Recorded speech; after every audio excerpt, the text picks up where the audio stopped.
नमस्कार मित्रांनो, परत एकदा आपलं खूप खूप स्वागत आहे आपल्या सर्वांच्या लाडक्या महाडीबीटी स्कॉलरशिप ऑफिशियल या चॅनलवरती. आणि आज तुमच्यासाठी आपण एक खूप अत्यंत महत्त्वाचा विषय घेऊन आलो की बरेच विद्यार्थी मित्रांनी भरलेले स्कॉलरशिप फॉर्म आले तो वापस किंवा री अप्लाय साठी दाखवत आहे किंवा सेंड बॅक झाले आहेत.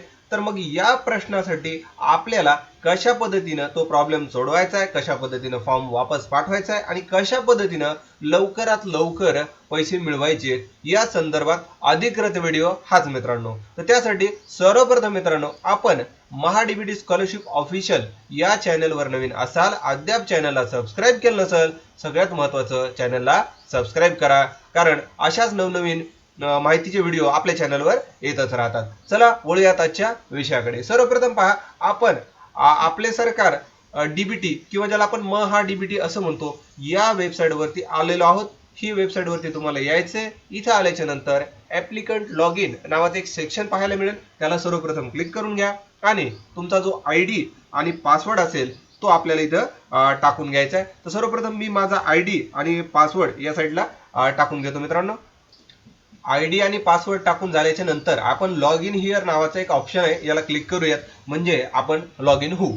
आता इथे आल्याच्या नंतर परत तुम्हाला अकॅडमिक इयर निवडायचं एक ऑप्शन दिलेलं आहे, ज्याच्यामध्ये चालू अकॅडमिक इयर आपण 25-26 असं निवडूयात आणि सबमिट या बटनाला क्लिक करूयात. आता इथं सबमिट केल्याच्या नंतर तुम्ही या स्कॉलरशिपच्या डॅशबोर्डला जाणार आहात. इथे हा डॅशबोर्ड आहे, याच्यामध्ये तुम्हाला तुमचं स्टेटस सगळं दाखवलं जातं, कशाचं, प्रोफाईलचं स्टेटस. आता आपण भरलेला या वर्षीचा फॉर्म पाहण्यासाठी सर्वप्रथम तुम्हाला माय अप्लाइड स्कीम या ऑप्शनला क्लिक करायचंय. आता इथं 2025 आणि 26 ह्या ऍप्लिकेशन आयडी मध्ये तुम्ही पाहू शकता की आपण दोन प्रकारचे फॉर्म भरले होते, ज्याच्यामध्ये राजर्षी छत्रपती शाहू महाराज ईबीसी आणि डॉक्टर पंजाबराव देशमुख डीटीईचा हा दोन फॉर्म भरले होते. पंजाबराव देशमुख हॉस्टेलसाठी असतो आणि याच्यासाठी 50,000 रुपये येतात. याचं ऑलरेडी तुम्हाला नॉलेज आहे, पण तरी पण एक तुम्हाला थोडंसं डीप मध्ये सांगितलं. आता याच्यामध्ये बघा, सर्वप्रथम आपण ऍप्लिकेशन आयडी ला क्लिक करूयात. आता इथे ऍप्लिकेशन आयडी ला क्लिक केल्याच्या नंतर इथं तुम्हाला अलॉटमेंट आणि बिल जनरेशन स्टेटस मध्ये स्क्रुटिनी रिमार्क दिसते. ड्यू टू हा एक ऍप्लिकेशन आयडी नंबर आहे. This application number current application automatically get reverted, म्हणजे ह्या वरच्या ऍप्लिकेशन आयडीला ईबीसीचा प्रॉब्लेम आल्यामुळे हा फॉर्म वापस आलाय असं थोडक्यात इथं सांगितलं जाते आपल्याला. त्याच्यानंतर ऍक्शन.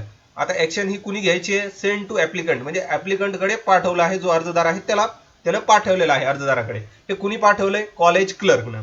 आणि कधी पाठवलंय त्याची सुद्धा माहिती तुम्हाला इथं पाहायला मिळते, 8/12/2025. आता इन्स्टॉलमेंट लेवल, म्हणजे इन्स्टॉलमेंट कुठल्या इन्स्टॉलमेंटसाठी हा वापस पाठवलाय, तर इथं लिहिले फर्स्ट इन्स्टॉलमेंट. आता हा प्रॉब्लेम ह्या ऍप्लिकेशनचा नसल्यामुळे आपण वरच्या याला क्लिक करूयात. इथं बघा, इथं क्लिक केल्याच्या नंतर स्क्रुटिनी रिमार्क याच्यामध्ये विचारलंय upload cap ID oblique print of acknowledgement, म्हणजे तुम्ही तुमचं जे कॅप आयडी असतं ऍडमिशन मिळाल्याच्या नंतर जे कॅप आयडी असतं ते अपलोड करायचं आहे किंवा त्याची एक्नॉलेजमेंट रेसिप्ट जी आहे ती अपलोड करायची. त्यासाठी हा फॉर्म वापस आलेला आहे आणि हा फॉर्म वापस आल्यामुळे दुसरा जो आपला हॉस्टेलचा फॉर्म आहे हा पण वापस आलेला आहे. तर सर्वप्रथम हा फॉर्म आपण परत वापस कसा पाठवायचा हे या पूर्ण व्हिडिओमध्ये शिकणार आहोत, बघणार आहोत. तर सर्वप्रथम मी याच्याशी निगडीत जे काही डॉक्युमेंट्स असतील ते डॉक्युमेंट्स इथं डेस्कटॉपला सेव्ह करून घेतो. आता डॉक्युमेंट्स परत स्कॅन करून घेऊ शकता किंवा सेव्ह करू शकता. तर पहा, त्यासाठी सर्वप्रथम मी राजर्षी शाहू महाराज या स्कॉलरशिपच्या फॉर्मला व्ह्यू फॉर्म असं क्लिक करतो. तर आपल्याला हा प्रॉब्लेम समजलेला आहे आणि याच्याशी लागणारे जे डॉक्युमेंट होते मी डाउनलोड करून घेतले. तुम्ही तुमच्याकडे जर मोबाईलमध्ये असतील किंवा तुमच्याकडे फिजिकली असतील तर स्कॅन करून घ्या किंवा मोबाईलमध्ये फोटो काढून घ्या. आणि आता आपला जो प्रॉब्लेम आहे हा कॅप आयडीशी निगडीत आहे, त्याच्यामुळे तो प्रॉब्लेम सॉल्व्ह करण्यासाठी सर्वप्रथम इकडे प्रोफाईल या सेक्शनला क्लिक करायचं आहे मित्रांनो. प्रोफाईलला क्लिक केल्याच्या नंतर तुमच्या समोर असा पूर्ण डॅशबोर्ड दिसेल, पण आता कॅप आयडी हा आपल्या करंट कोर्समध्ये असतो, त्याच्यामुळे आपण करंट कोर्सला क्लिक करूयात. आता इथं जसं तुम्ही क्लिक करता तेव्हा तुम्हाला इथं 24 आणि 25 असं दोन्ही वर्षाची भरलेली माहिती आलेली आहे आणि ही माहिती तुम्हाला आता भरायला लागणार आहे. तर त्याच्यासाठी सर्वप्रथम मी याची जी सगळी माहिती आहे ती ऑलरेडी एका नोटपॅड मध्ये लिहून ठेवली आहे, म्हणजे मला परत काही लागायची अडचण नाही किंवा जे लागेल ते मला मिळालं जाईल. तर सर्वप्रथम हे दोन्ही सेक्शन याच्यामध्ये आपण डिलीट करूयात, जे भरलेले होते ते. आता पहिलं सेक्शन डिलीट झालेलं आहे आणि आता दुसरं सेक्शन आपण डिलीट करूयात. आता इथं डिलीट केल्याच्या नंतर आता आपला जो प्रॉब्लेम होता कॅप आयडीचा तो सॉल्व्ह करण्यासाठी सर्वप्रथम आपलं विद्यार्थ्याचं जे ऍडमिशन आहे ते कुठल्या वर्षी होतं मित्रांनो ती आपल्याला माहिती इथे भरायचं आहे. तर आपण सर्वप्रथम ती माहिती भरून घेऊयात. त्यानंतर त्याचा जिल्हा, त्यानंतर त्याचा तालुका आणि शिक्षण जे कुठलं असेल त्याची माहिती आपल्याला इकडे निवडायची आहे. त्याच्यामध्ये हा विद्यार्थी फार्मसीला होता त्याच्यामुळे आपण फार्मसीकडनं निवडणार आहोत. आणि कोर्स निवडलेला आहे, कोर्सचं टाईप सुद्धा निवडलंय आपण आणि त्याला किती पर्सेंटेज त्या पर्टिक्युलर सीईटीला होते त्याची माहिती आपण इकडे फिल करणार आहोत मित्रांनो. तर ती माहिती इथं सर्वप्रथम फिल करून घेऊया. त्यानंतर ऍप्लिकेशन आयडी जो कुठला असेल तो आपण इकडे फिल करणार आहोत. त्यानंतर पहा कॅप आयडी. आता कॅप आयडी मी इकडे ऑलरेडी डेस्कटॉपला सेव्ह केलाय, तो घेतलेला आहे. त्यानंतर फर्स्ट इयर जे आहे ते कम्प्लीट आहे, तर इथं आपण तसं निवडूयात फर्स्ट इयर कम्प्लीट झालंय म्हणून. त्याचबरोबर त्याचे जे पर्सेंटेज फर्स्ट इयरला आलते ते पण निवडणार आहोत आपण. आणि फर्स्ट इयरचा मार्कशीट जो असेल तो आपल्याला इकडे अपलोड करायचा आहे. सर्वप्रथम हे अपलोड करून घेऊयात.